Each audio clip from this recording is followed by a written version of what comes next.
You're listening to ABA One-on-One Podcast. Have you heard of Modere? They have some of the safest products on the planet, free from over 3,000 harmful ingredients. They send me product specials and birthday surprises, and every time I order, I could win a Modere Escape from the rewards program. The easy-to-use app means I can order anywhere, anytime. Give it a try. Download the app. Use my promo code 3i6W8K and get $10 shopping credit on your first order.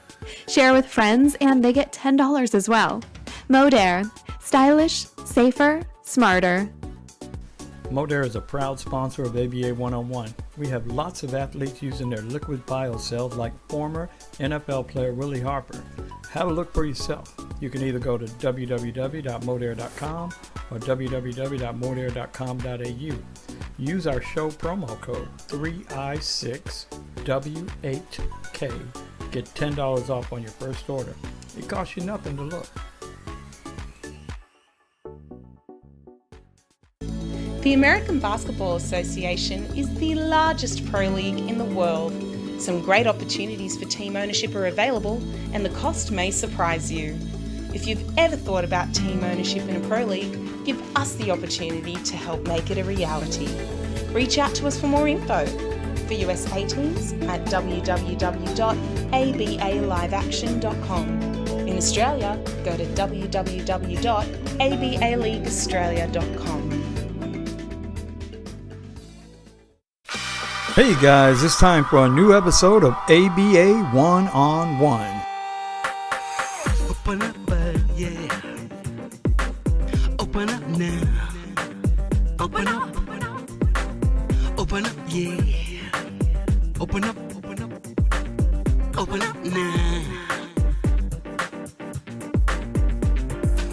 I give a damn dog, give him a bone. Give a damn dog a bone. I give a damn dog, give him a bone. Give a damn dog a bone. I give him a bone. Damn dog, give him a bone. Give a damn dog a bone. All right, guys. Hey, welcome back to another ABA One-on-One. Got Brian and Rick back in the house and special guest Bob Hill. We're going to be talking basketball, which is what we do. First of all, let me just say, Bob, welcome to ABA One-on-One. Thank you very much. Looking forward to this. Thank you.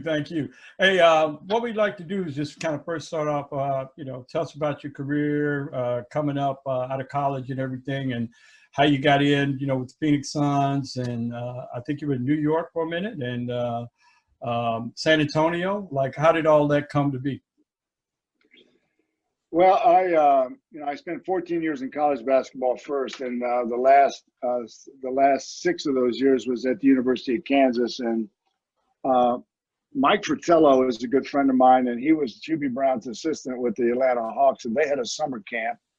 It was just a kids camp, but Mike was always in charge of putting the staff together. So he hired me, and I went down there for a couple summers and worked the camp and got to know Hubie pretty well. And when Hubie had an opening, Rick Pitino actually left and went to Providence, I think is the head coach maybe. And Hubie had an opening, and I got the job. So that's how I got to the New York Knicks. And spent a couple of years there, and they fired Hubie and made me the coach. So my inaugural experience in the NBA as a head coach was Madison Square Garden in New York City. So I can't think of a better place to cut your teeth, because we didn't have a very good team. If we did, Hubie would have been the coach. But it was a great experience for me, and we had lots of injuries.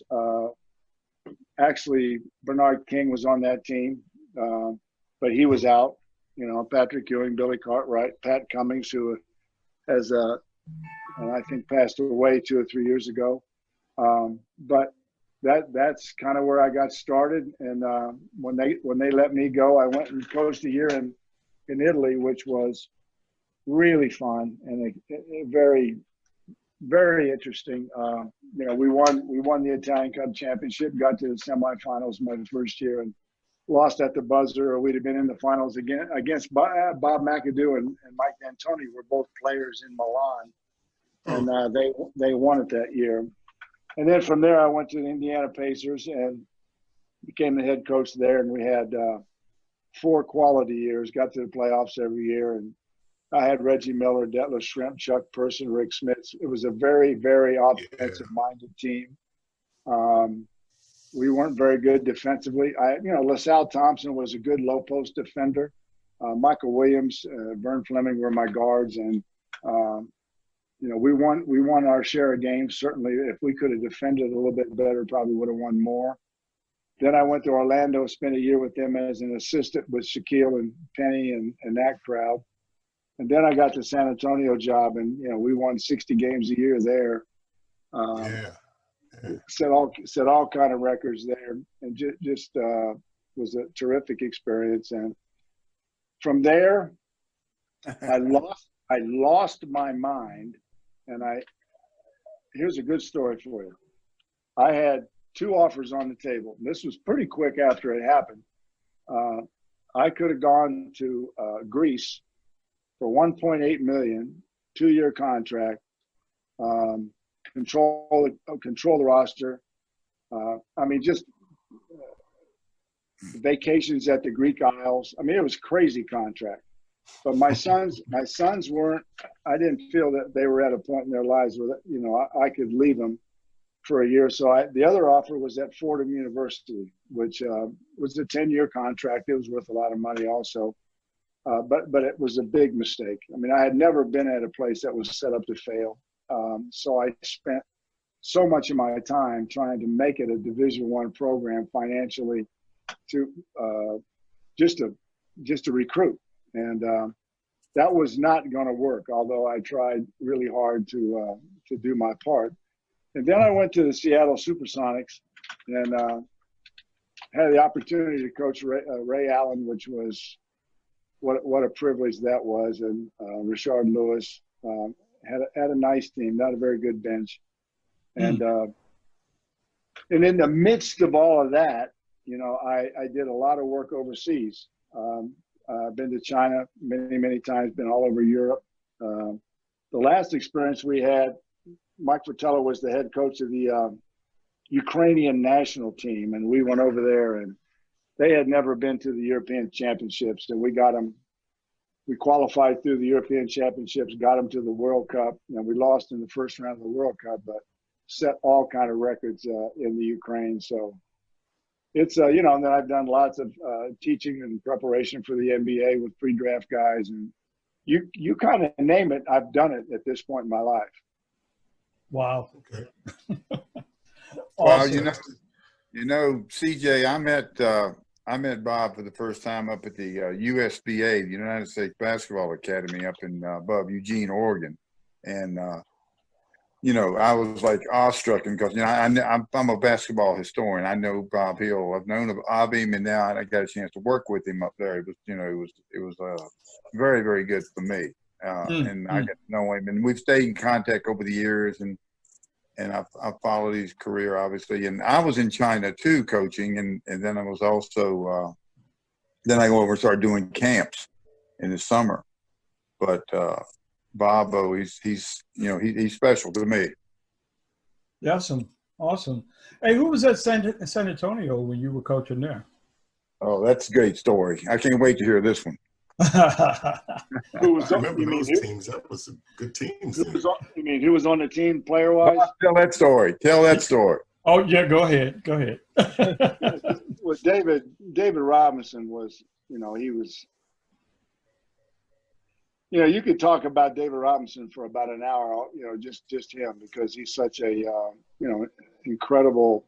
He was an incredible son to his parents, incredible father. He was a great teammate. He was easy to coach. He was extreme professional. The Admiral.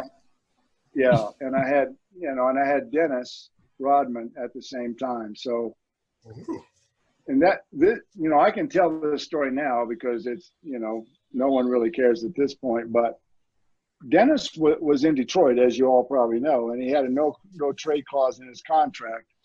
And the president, the general manager, and the coach of the Spurs, now I'm in Orlando when this is going on, but they go up to Detroit and meet with Dennis and promise him a $7 million balloon payment the April after his first year in San Antonio. Wow. So Dennis says, "Cool, that's good. I'll take that." So he had control of his contract. So he went to San Antonio. That's the year he got involved with Madonna and all that stuff. And I can't remember. They lost in the first round, but so the owners fired all of them. They fired everybody. And so we come into the deal, and we don't know anything about this deal that they promised him. Now you can't, they couldn't put it in writing because it was illegal. Yeah. So it's we're getting ready for training camp, and we have the players are all getting their physicals. Well, Dennis didn't get his physical. He missed the first team meeting and he missed the first practice. And so about noon, the day of the first practice, he shows up, and we had a meeting in my room and talked for quite a while. And I got his opinions about every player on the team, and because he had spent a year with him, and he just killed every player. He just killed him. This guy can't play. You'll never win with him. And he said, David Robinson will never hit a big shot. We'll get close to winning something, and he'll miss a shot, and he'll miss a free throw. He's getting paid too much money. So he just went on and on. So I just sat and listened to him. And quite frankly, I didn't have any trouble with him for a long time. But our last exhibition game was in Mexico City that year. And his agent, who I knew and I liked, called up and said, we need to talk. So he flew to Mexico City, and we sat in, I don't know whose suite it was, and they explained to us what the deal was, that, the Spurs are going to owe him $7 million this April. And Popovich was the GM, and when they left the meeting, he just looked at me and said, "There's no, I can't tell you how he said it, but there's no way we're paying that guy $7 million." So that was really nice, because that just loaded that up on me for the whole season. Because if he knew he wasn't going to get his money, you can imagine how he felt. So that's why he behaved at times the way he did, because he didn't want to be there. And so this is really funny. This is funny. And only Dennis and I knew this happened. But we're in the Western Conference Finals. We're in Houston against the Rockets. I don't know. We're down 1 point inside 2 minutes, inside a minute. I can't remember. And David has 2 shots. That's foul on. So he shoots the first one, and he missed. And Dennis Rodman's in the slot on the left side facing the basket. And I'm at half court on the same side of the court. And when David missed the shot, Dennis pivoted. He just did a half pivot looking right at me and put his hands out like, "See, I told you." Nobody in the gym knew what happened, but I just looked at him. And then David missed the second one, and then we lost the game. But as soon as the game was over, Dennis took a shower, flew straight to Vegas, and then just started killing the Spurs and forced a trade. So I had Dennis on that team. I actually had Moses on that team for a while, but he tore his Achilles fairly early in the season. But beyond that, I had Terry Cummings and J.R. Reed and Vinny Del Negro, Willie Green, and Avery Johnson. And then we picked up Doc Rivers, which, Doc the Knicks cut him, and we picked him up right away. And he won more games for me in the last 5 minutes because he was that guard. Pat Riley, Bob? Yeah. Pat cut him. The Knicks. Yeah. With the Knicks, and then we picked him up. But he was great for me. I mean, I can't say enough about how good he was. He was a pro. He came early. He stayed late. He mentored the young guys. I mean, he really did. He was phenomenal. And then the second year, we were playing Phoenix in the second round, and he got hurt, and that was it. That was the end of his career. But it was a good team. It was a good team. When we traded Dennis to Chicago for Will Perdue, which, I'm a big Will Perdue guy, but that wasn't a real, equal trade. Yeah. But we still, the next year, we won 59 games, won the division, and, things just clicked. And it was, but he just wanted to be the coach, and So the moral of that story is don't take a job where the general manager wants your job. Didn't David Robinson get hurt or something, Bob, or did I Oh, dream? yeah. No, the third year. They all got hurt. I mean, David was hurt. Sean Elliott was hurt. Yeah. We have 5 of the first 7 guys were out. Yeah. I mean, You guys started that year. I remember that year. You guys you started slow because of injuries. Isn't that correct, or something of that nature? Yeah. We started really slow. I mean, we just didn't. I mean, we picked up Dominique Wilkins. He was terrific too. I'm a big fan, but we had all these older guys trying to fill in for David and Sean, and we just weren't very good. That's all. I mean, they played hard and they tried, but so he just created this, and David probably could have come back sooner, but he didn't let David come back until after he got rid of me, and then David came back, and then he drafted Tim Duncan. Yeah, he drafted Duncan, but those injuries got you Tim Duncan, right, Bob? Exactly. So that's just the way it went. I mean, that's basketball, and that it's probably I don't know if the guy would have ever gotten a job if he would have done it the right way and been professional about it. But he did it, and he got Duncan, and they surrounded Duncan throughout the years with the right kind of players, and they did a good job with him. So whatever. And you've had the pleasure, as you've mentioned, with working with 2 great shooters. I mean, we always have a discussion, I would say, amongst my basketball heads here in Australia about shooters. And you've had the pleasure of working with both, say, Reggie Miller and Ray Allen, who always come into fray in those arguments or discussions, for that matter. What's your take on the work ethic of those guys and how they differed from, say, an average shooter in the league today?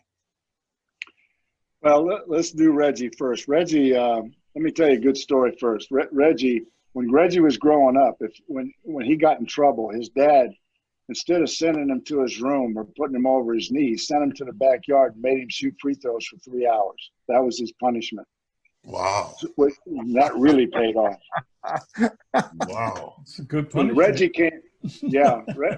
Reggie came from a really good family. He had a really good mom and dad, and his sister, and he had a brother that played professional baseball, and he had another sister that was probably his favorite in the whole family that didn't play sports. But Reggie was very, very professional, came early to the games, and had a routine, always taped a quarter under his left wrist. He got out there, he was always out getting his shots before the games. And I would say that Reggie, in terms of describing him as a basketball player, was probably more of a scorer than Ray was. I mean, Reggie would search to get to the foul line because, he shot so many free throws in his life. I mean, I think he was a 92% free throw shooter. So, in the summer times, he would stay in Indianapolis and he worked to add something to his game every summer. And he was not afraid of hard work. And he encouraged the other guys to stay also. So, but if you go out there and you're just going to shoot threes or do around the world and see how many you can make in 5 minutes or whatever, he's going to do really well. Ray's the guy that wore a coat and tie on the plane every day, came early, stayed late, helped all the young guys. Our team wasn't that good, and he was injured and he played through pain out there in Seattle. I tried to encourage him to take some time off, and he wouldn't do it. He looked at me like I was an idiot to ask him to take a game off because, but this is the truth now. He had a routine, and he would be in the gym 3.5 hours before tip off. And if it was at home or on the road, it didn't matter. I mean, he had his coat and tie. He would take a cab over to the gym when we were on the road. He'd get a ball boy. The ball boy would rebound for him. He had a routine on, threes, twos, free throws, the whole thing. He'd go in, he'd get a massage, he'd take a shower, he'd do the media, he'd get dressed, and he'd play the game. And he did that every game. I mean, every game. He was like the most disciplined player I've ever been around in terms of a routine. And, it was so etched in granite that none of us wanted to get in his way. Like, race coming down, get out of the way. Let him it was one of those deals. I mean, he's phenomenal. But I really think that if you took both guys out and they just shot jumpers, because Ray wasn't as much of a scorer as Reggie was. He didn't search for fouls. He got fouled some, but it's not like he put it on the deck and, got an advantage and leaned in and absorbed contact and shot it on the way down and got, that was Reggie's thing. Ray was a jump shooter. Ray was the finest bad shot maker I've ever seen. And that was part of coaching him, is that you'd have to live with the fact he's going to take a bad shot, but he might make it. He might make that bad shot. Bob, I was when I was in South Carolina, I don't know, a long time ago, Ray Allen, when he was a senior in high school, Kevin Garnett is from right up the road in a place called Malden, South Carolina. And a guy had talked to me about what I coached at AAU team. And I said, well, have you got any players? And he said, well, we got Ray Allen and we got this other guy and this guy and Kevin Garnett. And I said, that that's pretty attractive. But again, at the time, I didn't know Kevin Garnett was going to be Kevin Garnett or Ray Allen was going to be Ray Allen. I was probably in my late 30s, early 40s. And I always thought about that. I should definitely. Then Garnett left. Garnett left and went to Chicago and played his senior year. But that was quite a story. Wow. Yeah, they could. Both of them could really shoot. Both of them were very dedicated. They were won a lot of games for me. I'll tell you that. Oh, fantastic. And I think I can have that ammunition now to the arguments that we have. There you go. Our little player arguments that we always get into over here. So, great story. CJ, you know another shooter, Dale Ellis, don't you? Oh, yeah. Actually, we've been reaching out to him, trying to get him on the show. He's been, since this Corona thing hit, he's kind of gone underground.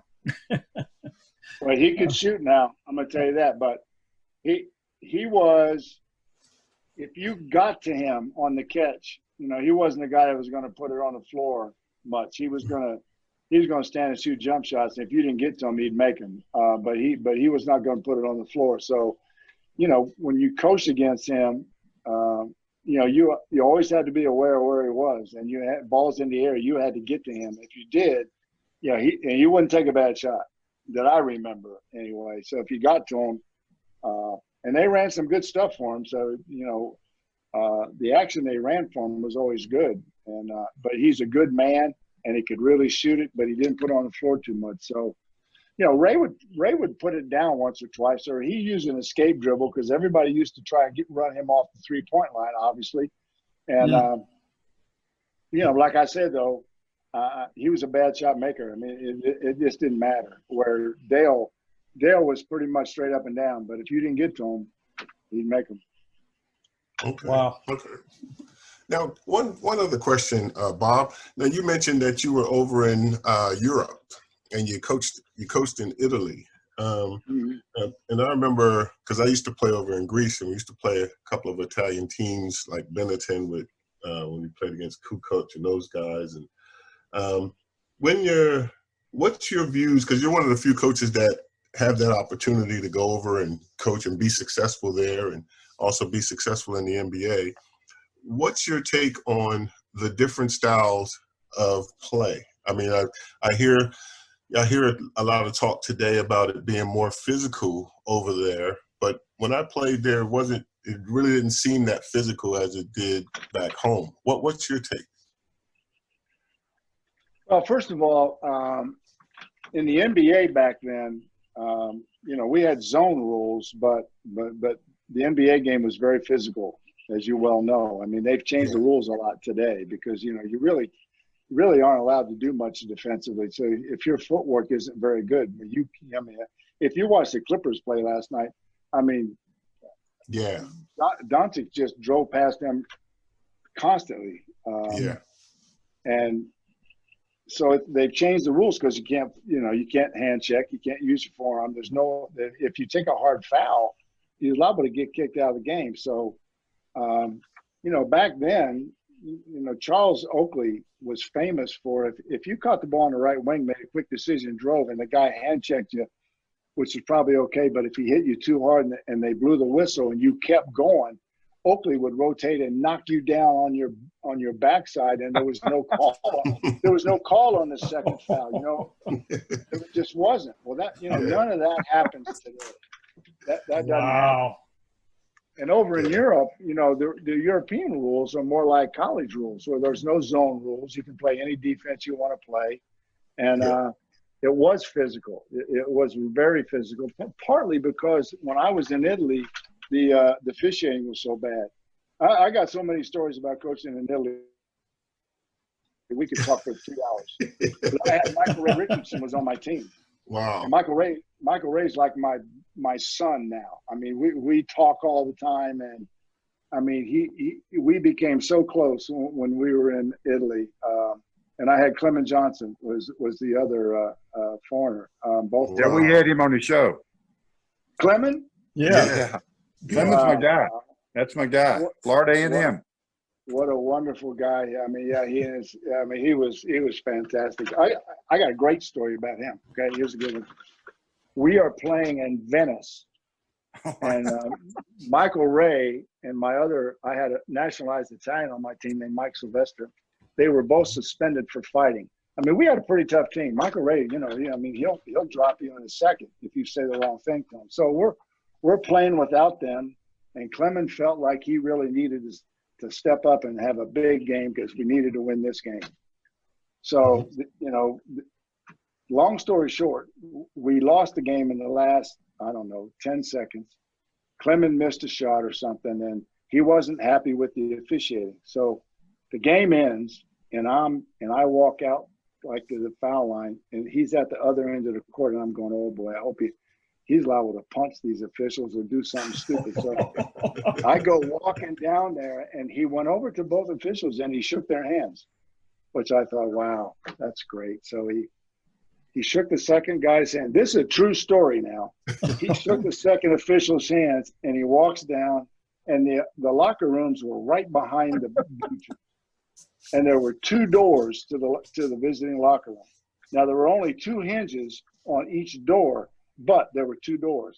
So he walks into the first door, turns around, rips the door off the wall.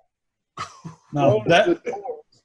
I'm serious. Throws the door down the hallway towards the officials' locker room, walks through the locker room, down to the other door, rips it off the wall, and throws it down towards the officials. Turns around and walks out of the gym and sits on the steps outside the arena. Now, I can believe that because he sounds like he doesn't play when we had him on the show. No, that's the honest to God truth. I swear to you that he tore both doors off the wall. Hey, it was Bob, that was perfect timing too, because I was just going to ask you for a great story, and I think we just got another one. I'm glad it was on Clement. Hey, Bob. Real quickly, I'm not getting on the top of it. So real quickly, when I took Clement to China, we went to Xi'an and did a camp for like 10 days, and Clement's shoes. We told the story on it. Clement's shoes got lost, and he wears an 18, and he had to fly from Tallahassee to Atlanta to San Francisco to Beijing to Xi'an. Anyway, his luggage didn't make it, so he's out there for the first day of camp with no shoes. and his feet, leave something to be desired. That's all. I'll leave it at that. But he's out there. So the news media in China, I mean, he's like Michael Jordan showed up because, I mean, he's got that NBA championship ring, and they think Clement Johnson. And anyway, they're out there taking pictures of his feet, and his feet are on the front page of the newspaper the next day. Well, he's. I'll never forget him tearing those doors off. I mean, he just was. Wow. He's just unbelievable. He wanted to win so bad because Michael Ray was having to sit out, but we almost did. So Wow. Awesome. Good man. He's a good man. Hey, look, Bob, we're starting to run down on time just a little bit. We still got about 7-8 minutes here, but just want to know, like, what are you doing now? Are you still in there with basketball in any kind of way, or coaching or mentoring, anything like that? In the midst of all this, I kind of alluded to this earlier. The United States Basketball Academy out in Eugene, Oregon, I became an investor there, and the CEO, Bruce O'Neill, would have American coaches come out and train Chinese or Asian teams. And so he called me one day and he said, I got this team from Guangdong coming.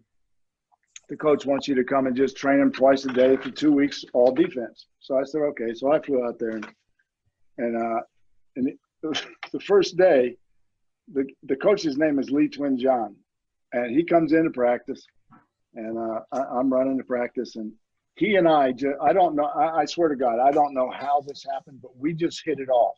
I don't speak Chinese, and he doesn't speak English, but we figured out how to speak, and he taught me a lot of bad words in China, and he thought that was really funny when I would say them. And so to make a long story short, he always wanted me, whether he came to the States or he want me to come over and run training camp and get the team started and then maybe go back for the playoffs or whatever. So that's kind of what I did for him. And throughout the years, we won 7 CBA championships. And then one summer, I went over and coached the team. The Chinese have their own Olympics. And it's the year after the World Olympics. So I went over, and his team had never won a gold medal. So I coached the team, and we won the gold medal. So wow, Lee Twin John and my relationship is framed with a lot of winning, and so I've helped him when I could. I haven't been back for 2 years, but 2 years ago we went over, and we got to the finals. And we had this guy on our team from Greece, a 7-footer, and I didn't like him. And I coached him. I didn't really care what he thought because I would tell him what I think. And we had 2 or 3 manager umpires knock down, drag out arguments, spit flying in each other's face. I put my finger in his chest and called him names I can't say on the air. Real basketball. Yeah, real. Yeah, it was real. So at the end, we lost. We lost in the finals. I told Coach Lee, I said, if you have that guy back, I'm not coming back. I mean, he's going to ruin your team. So I didn't go back, and they had a bad year, so that's it. But I got some teams wanting me to come over there right now, but I don't. This virus thing's got my attention, and I'm at that target age where I don't know if it's smart for me to go back over there.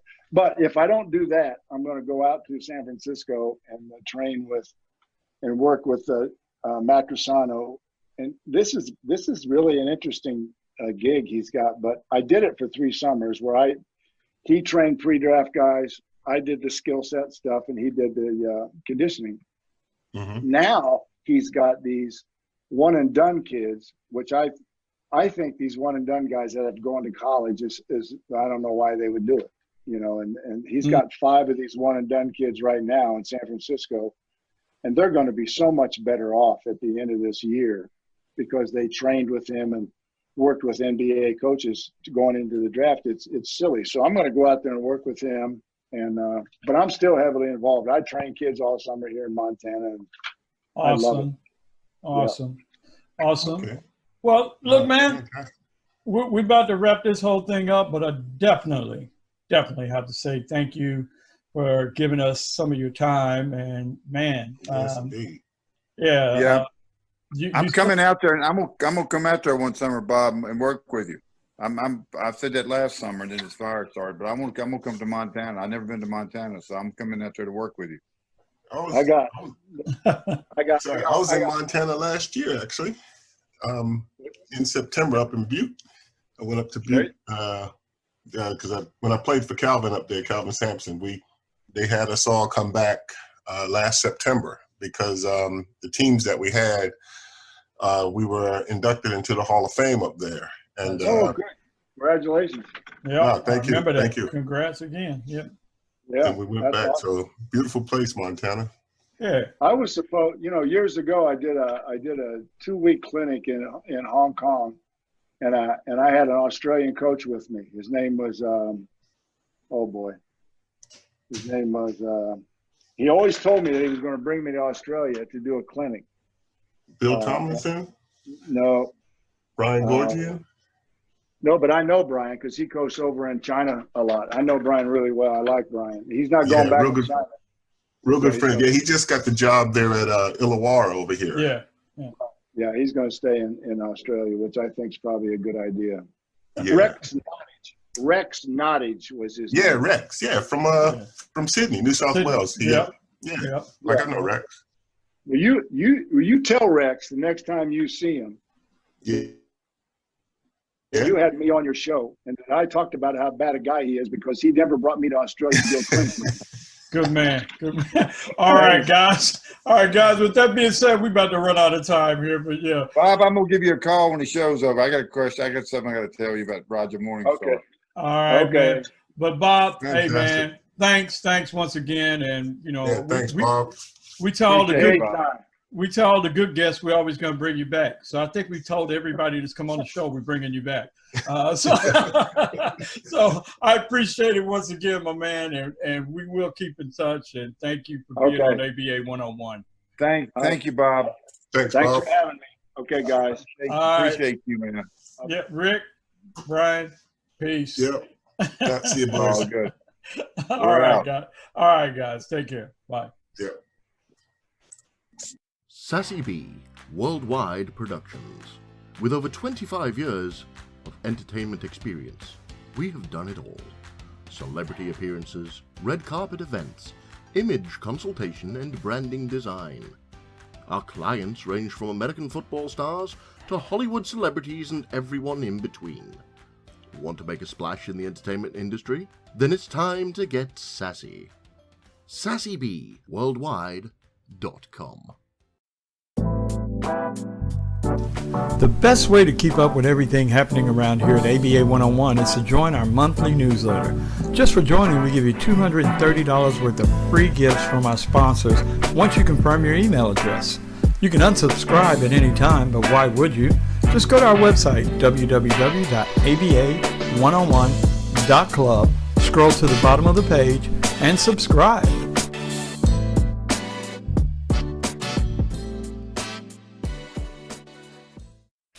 Well, that's going to do it for this week.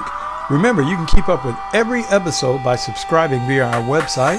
Follow us on social media and tell your friends about us. Next week, new guests, more basketball tips, more basketball stories about the game we all love. Till then, be safe and keep your eyes on the ball.